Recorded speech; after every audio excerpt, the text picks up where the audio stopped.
You are now listening to Talk Your Jits podcast.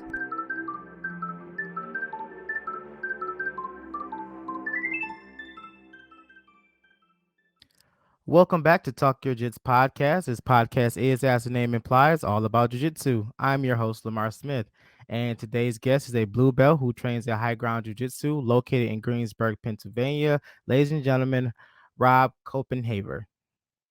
Oop, thought I had this ready. There we go. Oh, can you hear me? Loud and clear. Oh, hey, how's it going? Pretty good. Yourself? Pretty good, man. So, yeah, like I said, once again, man, I appreciate you coming on and sharing your tale with us. Great. I'm happy to do it. Awesome. Well, let's get it rocking. If you want to formally introduce yourself again, by all means, and let's hear about your jiu-jitsu journey.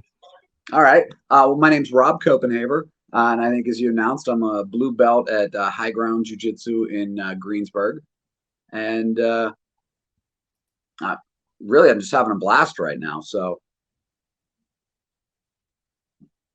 do you want the rest of my background, or? Yeah. Tell it. All right. Well, I'll just dive right in. So, I actually started. I mean, I've been in martial arts of one form or another since the '80s. Okay. And when I was just about 20 or so, I started training at a full contact, what would be called an MMA gym now, but it was, just a group of guys training in a garage, really. And got a number of cage fights under my belt. And then got away from it for a number of years. And, now I'm back really focusing now specifically on jiu-jitsu, and the gi is a completely new experience for me, and I'm really enjoying training with it. But it's something I had never done in the past, where I'd focus, solely on MMA training in the past, and so the biggest part of my journey right now is learning the gi and all the different variables that come into play training with it, and really enjoying that. Nice. So, what other martial arts have you done?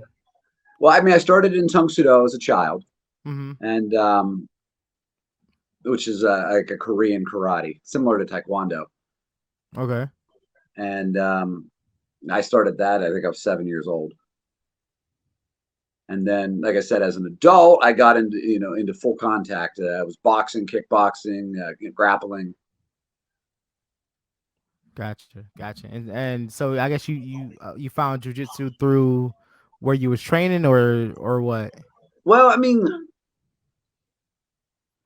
where I was training there, that was in Pittsburgh. Jiu-jitsu is a part of MMA grappling, but it's pieces of jiu-jitsu. It's not learning the art itself, if that makes sense. Okay. I mean, you knew how to use your guard. I mean, you had some basic submissions. Mm-hmm. But I was also looking to deal with punching and knees and everything else.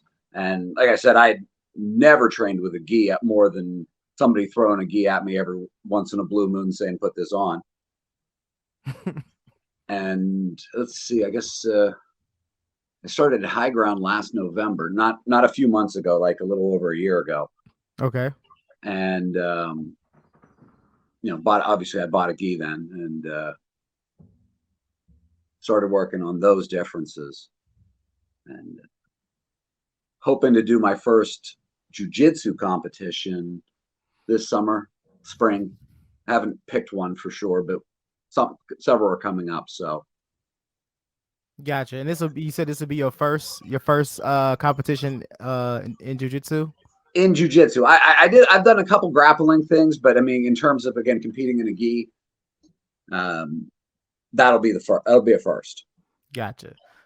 So what's been the most difficult part about learning jiu-jitsu in a gi? Because this is a first. Was like someone that actually said like they find it more difficult in a gi. I won't say I found it more difficult. It was more difficult on day one. Mm-hmm. I will tell you that. When you're used to being able to move and somebody's got grips on you and you don't know how to deal with those grips, you feel like you're immobilized. Oh yeah. Now, I've been training in a gi for a little over a year. There's still guys who are much better at grip fighting than me, and that's a whole other battle. But at least I know what's happening when somebody gets a good grip, and I have at least an approach now to clear them and to pass the guard or whatever I'm attempting to do. Mm-hmm. So yeah, it was very eye-opening for me, especially right in the beginning. Yeah, it's like, it's almost like learning a new language, It is. because I think you especially with grip fighting, like you expect, when you do a tournament, everything starts with standing. So half the fight is you trying to hold on to your opponent, and by the time you get to the ground, your fingers are all burnt out and forearms hurting. So it's that was a new experience too. Yeah. Getting used to my fingers hurting every day. Oh yeah. But I haven't had to tape them yet. I'm not that they're not that banged up yet. I would suggest do it now. No lie, like get used to taping your fingers right now. Even though you're not, your fingers are not used to that, but tape them. You'll thank me later. Because I've been training for the past 5 years, and maybe sometime last year I started taping my fingers, and I regret that I didn't do it earlier. Because fingers, forearms, everything hurts after class from grip fighting, but taping them up, man, it definitely helps a lot. It's going to happen sooner or later, I can tell you that. It's usually just one or two knuckles at this point, but yeah, I think it's going to be a necessity. Yeah, dude, I got a jiu-jitsu survival kit in my bag. It got it has finger tape, tiger balm, and everything else, knee pads, elbow pads, man. Like I usually take about a half hour before class to get ready, taping everything up, man. Try to hold my body together enough for 2 hours for class.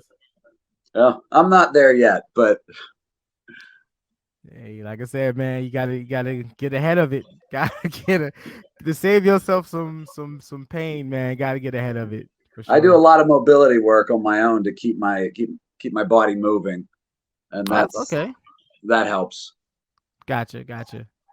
So what's driving you to want to compete? Because you say you want to try to do one this summer. Yeah, I mean, when I first started at High Ground, let's rewind the clock a little bit. Okay. I got into the cage before I was ready to be in a cage fight. Lost 8 out of my first 9 fights. Then I got a little better, and I won 4 out of the next 6. 15, 16 years away from fighting. 4 or 5 years ago, 4 years ago, I attempted to make a comeback. It didn't go well. And I decided I really needed to fill in holes in my game. Mm-hmm. And so found a place, and I was training at a boxing gym. My hands were feeling pretty good, but my ground game was not enough. And so I started working on my ground, still with the thought of, even though I'm 46 now, getting back in the cage. And I'm not ruling that out. So let's just, I'm not saying I'm done fighting. If the opportunity presents itself, I will get back in the cage. No question. It's a little more difficult over 40, like legally. Yeah. Every state's got a lot more rules for somebody fighting my age opposed to, well, even, somebody in their 30s. Right. Like after 35 is usually kind of like each state's different. Some are 40, some are 35. There's a couple states, not Pennsylvania, but there's a couple states that don't seem to care, but they're a little bit of a drive for me. So, I mean, that was my original thinking, is I wanted to have more technical ground game so that if I screw things up, I have a better arsenal off my back and in general. And I guess during that initial period where I'm still focusing on, okay, a few more months, I'm going to get back in the cage. I started really enjoying what I was doing, and more of my focus is just jujitsu now. Mm-hmm. And like I said, if an opportunity presents itself and the stars align, I will happily take another cage fight. But either way, the urge to compete is still in me.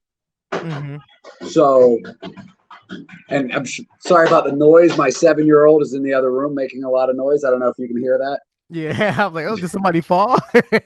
Nah, he's just very hyper, like his dad.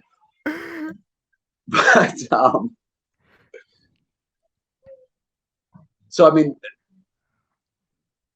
it's just my focus has just started shifting more and more in that direction. Mm-hmm. So wanting to compete in the cage kind of shifted me to wanting to compete on the mat. Yeah. And so like I said, that first one will be, spring, summer this year. There's a couple coming up. Haven't decided which one I'm going to do first. Just has to do with my conditioning schedule. There's one in April that's coming up, and a couple of my teammates talked about doing that. And if they do, I'll probably join them. If not, there's another one in May that I was looking at. So it'll be most likely one of those. Okay. On the upside, I get to compete in the old men's division, which is nice. Oh yeah. Well, if I go fight in the cage, I'm going to fight a 25-year-old. Right. 19, fresh out of high school. Who's a D1 wrestler. Exactly. That's how it usually goes, man. But because it's so yeah, like so usually like a lot of tournaments like Grappling Industries, Naga usually comes around a lot. So those are kind of the two that I've been. Well, I haven't done Naga yet, but I've done Grappling Industries back in January and plan on doing one in April. So they're Grappling Industries. Yeah. Now, is that the one that does a round robin, or is it single elimination like Naga? No, they do round robin. Okay, I thought I read that one of them was doing that. Yeah, which and then there's another cool. There's another organization that I keep hearing about that's had a couple shows around here. Professional Brazilian Jiu-Jitsu, PBJFJ, what? Yeah, PBJJF or something like that. I think they do a round robin as well, and they've got one in May in my area in Pittsburgh. Yeah, I've never heard of them. But and Naga is going to be in Pittsburgh in April, so that's a possibility. Yeah, I saw that on the website. So yeah, those are, like I said, those are pretty good. Especially grappling industries, because they, like you said, they do round robin, so you're guaranteed to get at least 2-3 matches in, depending on how big the brackets is. But yeah. So so your school that you train at, is it a competition school, or is it more like martial art? A little bit of both. A little bit of both. No, a little bit of both. I mean, there's guys that train there that are there just to learn, martial arts. There's people that are competitors there. We have a few cage fighters. A lot of law enforcement in my area train at High Ground as well. So a lot of my training partners are in different parts of law enforcement. Mm-hmm. So that's it seems to be a big chunk of our guys are, at least the guys I work out with. Some of them are prison guards, some are state police, and then there's me, who's, again, I'm thinking of competition. Right. Gotcha. So how long have you been a blue belt? Let's see. I got my blue belt in September. Okay, so you're fairly recent getting your blue belt. So how was that for you, getting your blue belt? Well, I mean, it was some work. I think it was a shorter learning curve a little bit for me to get to at least that first step, just because I had the MMA background. Mm-hmm. Again, the biggest hurdle for me was to learn the grip fighting, because totally different animal than the way I'm used to doing it, or was used to doing it, I should say.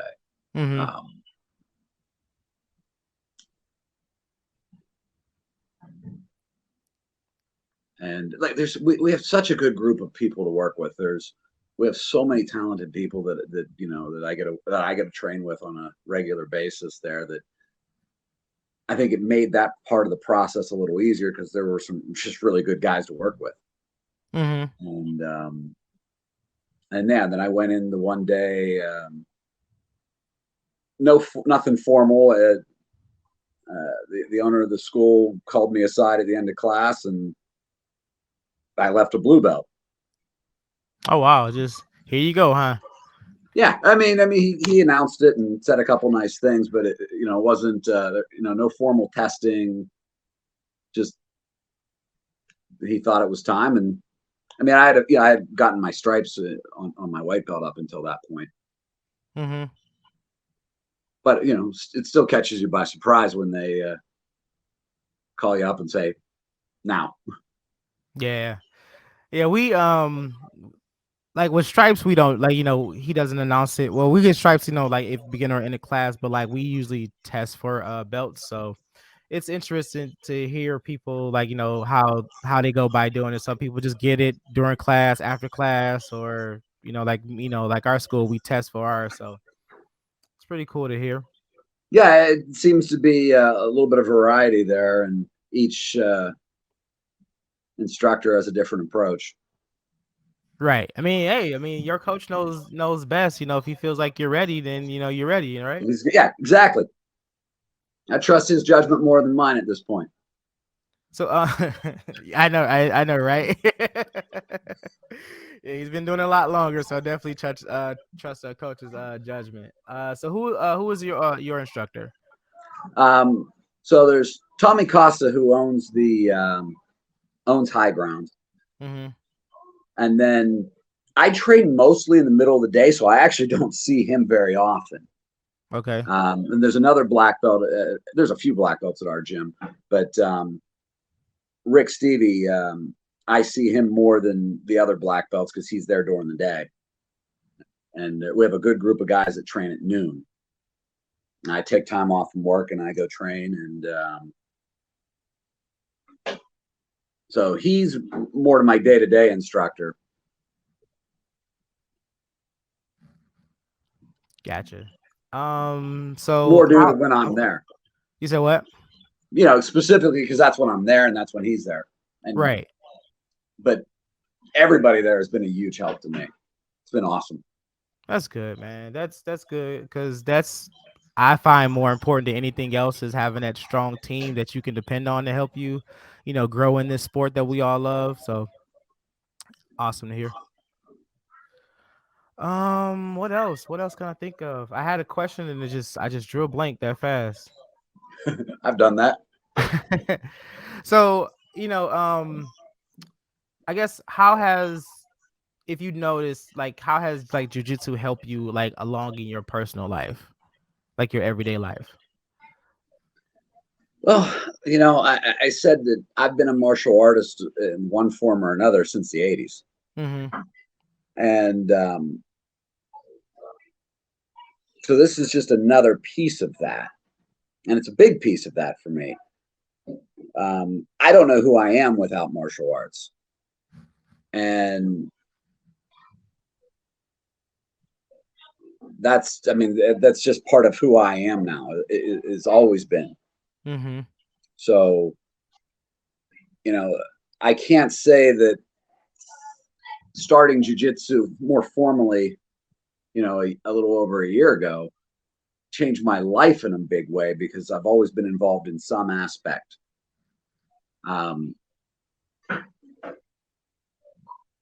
What I will say is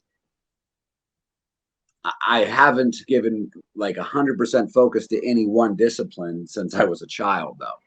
As a mixed martial artist, I had my focus in so many different directions. And the past year, it's been one direction. That's new. That I like. Right. I had no interest in getting a rank or a belt or anything in that. And, now I'm very interested in tracking that part of my journey and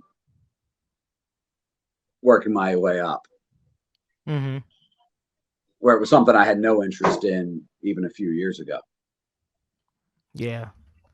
It's been, like I said, it's been roughly about coming up on 6 years in April that I've been training jujitsu. And yeah, like you said, it's became a huge part of me to the point where it's like I don't see myself without it. So yeah, I couldn't imagine waking up not being able to do jujitsu. It'll drive me nuts. I understand that. So you got kids. Do your kids train? Not yet. My daughter had no interest. Um, my 7-year-old, we've talked about maybe getting him started this spring or summer to check it out. It's going to take a little bit of a sales pitch on mine and my wife's part. We a little over a year ago, we signed him up for wrestling, Uh-huh. like a Pee-wee wrestling program. And I've never seen anything so ridiculous in my life. They locked these little boys in a room with grown men yelling at them like drill instructors. Uh Like, I get sometimes you got to be a little harder with the high school kids because they're slacking off. But the 5 and 6-year-olds and the 7-year-olds, they're supposed to just have fun. mm-hmm. And he needs to come over to High Ground and see, because they have a great kids program where I'm at. So I think he's going to have a blast. I just have to get him to go check it out where he's wanting to do it. I don't want to force him to do it. Do you know what I mean? Mm-hmm. Because I think he'll have fun. But yeah, the local wrestling program that they had at our school, they did a horrible job. It was, it was a separate program, but they had it at the high school, but it was for the little kids, and I thought they did a horrible job introducing little kids to it. Yeah, man. You can't, kids can be difficult to teach, because being an assistant instructor, I do the kids class, and you get to, telling them over and over and over and over again that, what needs to be done and what not to do and stuff. So it can be frustrating, but yeah, there's no sense in yelling at them like that, or, No, drilling them like that. No. No, no, no, no, no, no. yeah, I was a little surprised, and yeah, he didn't want to go back. So at some point he'll go over to High Ground, hopefully this summer maybe, and check out the kids' classes there, and I think he'll have fun with it. Yeah, man. I haven't met a kid that tried jujitsu and didn't like it. Yeah, I can see that. Just the confidence they gained learning this stuff, their character development within themselves flourish. And because my daughter trains and she loves it, so I definitely saw an improvement in her, like, personality and self growth in a matter of a couple months. So yeah, man, just gotta take them to class one day and just have them like check it out. Yeah, really. Yeah, pretty much, man. Um, let's see. I mean, if you got any questions for me, man, by all means. I'm trying to think of what else to ask you here. Um, so when it comes to you training, like, what's your game like? What's your go-to stuff? Like in terms of positions, and I tend to favor top control positions, like side control, arm attacks from there, uh, things of that nature.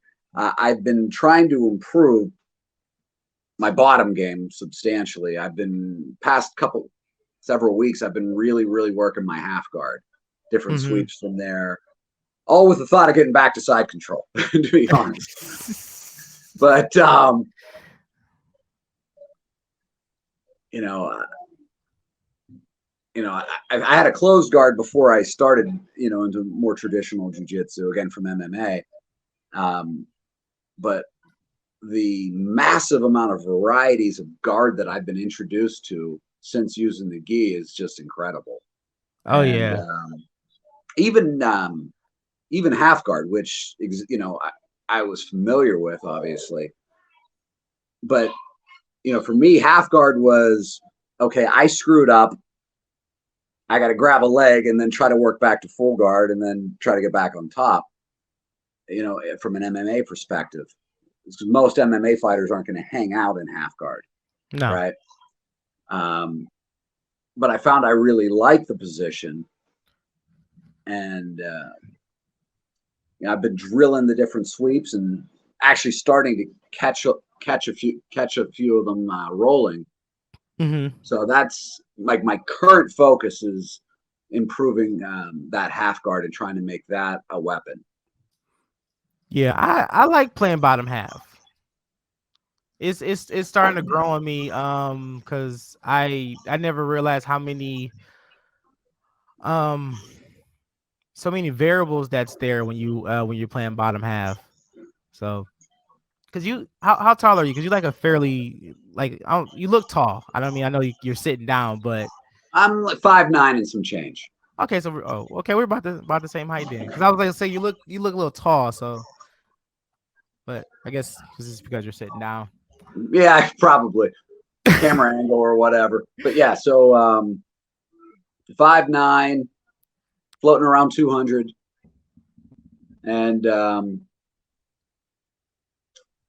used to fight at both 155 and 170. So with competing, are you gonna try to go back down to that weight that you're comfortable with? Not that light. I put on too much mass. Mm-hmm. But I may do. I'm thinking 180 is a more realistic. That's kind of where I want to get. Yeah, that's where I kind of want to get down to about 180. Because even now with Naga, it's a little easier because they do the night before weigh-in. Oh, okay. So, I can get to 180 pretty easy that way. Yeah. But that's my goal. I'm shooting for 180 for sure. But yeah, man. If you got any other questions for me, man, nothing off the top of my head. I saw you on whatever Facebook group we were on together and said you wanted to interview somebody, and I figured why not. Yeah, sure. One of my favorite topics. So yeah, that's why we're here, man. I talk to everybody, anybody who wants to do whoever do jiu-jitsu, man. I'm like, yeah, let's talk about it. Like, what? I don't care what it is. Let's talk about it. Yeah, I over the past few weeks, I moved myself up from training 3 days a week to mostly 5 now. Nice. Had to shift my weightlifting around so that I can recover from it. Mm-hmm. So I'm training Monday through Friday on the mat, and then what I've done for my strength and conditioning is I got 5 days of very simple strength and conditioning workouts, like with a kettlebell, 15-20 minute blast at the end of each day, and then Saturday I get all my heavy lifts in, and I seem to be recovering pretty good from that, and then I'll turn it up from there. But when I went from 3 days to 5 days, I was afraid if I kept my lifting at the same intensity, I wouldn't recover. Yeah. Walk around, mangled. Yeah. And that seems to not be the case. So, that's good. You found that good happy medium, so that way you won't, burn your body out. Exactly. Because I was getting ready for Grappling Industries in January, and I was going working out 4 days a week, going to the training 5 days a week. So I wasn't trying to take no break. I was just trying to get as much work in as I can, and I paid for it. I got sick like a week before the tournament, but that happens, man. Yeah, it sucked, man. I felt so bad, but it happens, Absolutely. It's always an interesting balance, and I'll keep up in the intensity of my lifts every week. Not so much my Saturday lift, because that one's pretty hard to begin with, but I'm not rolling that day. Gotcha. But the other ones I'll keep upping. But I wanted to start with something I knew I could recover from, and then every week add another little layer to it. Gotcha. So what do you do for your strength and conditioning? So, like I said, during the week, I've kept it real simple, mostly kettlebell work. So, like alternating. Like today, I was really just focusing on like kettlebell swings, some mobility work with the bands, lots of swings, heavy swings. Tomorrow, I'll be working on things like Turkish get-ups, things of that nature. And then again, Saturday is where I'll actually hit the heavy weight. I'll squat, I'll bench, I'll more of a full body lift, and I just kind of rotate through different kettlebell workouts during the week. But I'm trying to keep the overall volume down. Mm-hmm. Still higher intensity. I mean, I want to go hard when I do those workouts, but I want to keep the overall volume down so that I can recover. So high intensity, low reps type deal. Low volume, not low reps. Okay. Sometimes low reps, depends on what I'm doing. But no, it could be high rep, but I'll start out with a heavy kettlebell and I might be done in 20 minutes with it. Mm-hmm. Where like my Saturday lift, I mean, that's it could be a full hour, right? That's the difference, is I'm doing a short workout, hitting whatever I'm planning to hit as hard as I possibly can, but in a very limited window. So less overall damage. Gotcha. But still getting my work in. Okay. And again, that's a short-term solution because I just, within the past several weeks went from 3 days a week to 5. Mm-hmm. So that workout, the length of that workout will grow, but if I do it too quick, that's where I'm going to start feeling too run down, too beat up. Right. Gotcha. I mean, it sounds like you got it down to a good science for yourself, for sure. Well, bit by bit. Yeah, trial and error, right? That's that's the name of the game, and then you track everything. So if you need to make adjustments, you can. Gotcha. So do y'all have like competition classes, or is just like regular classes? Regular classes, but if somebody's getting ready for a competition, obviously, then the coach can shift focus a little bit. Mm-hmm. Gotcha. So we usually ask this question. I know you're kind of early in your journey, but you've been in the game for a while. If you could roll with 3 people, who would those 3 be? Wow. All right. I mean, we'd have to say Hickson, right? Yeah. I mean, I think everyone says like Hickson, Gordon Ryan, the obvious ones, but I would pick all the obvious ones. Like if you're going to ask me if I was going to pick some unobvious people,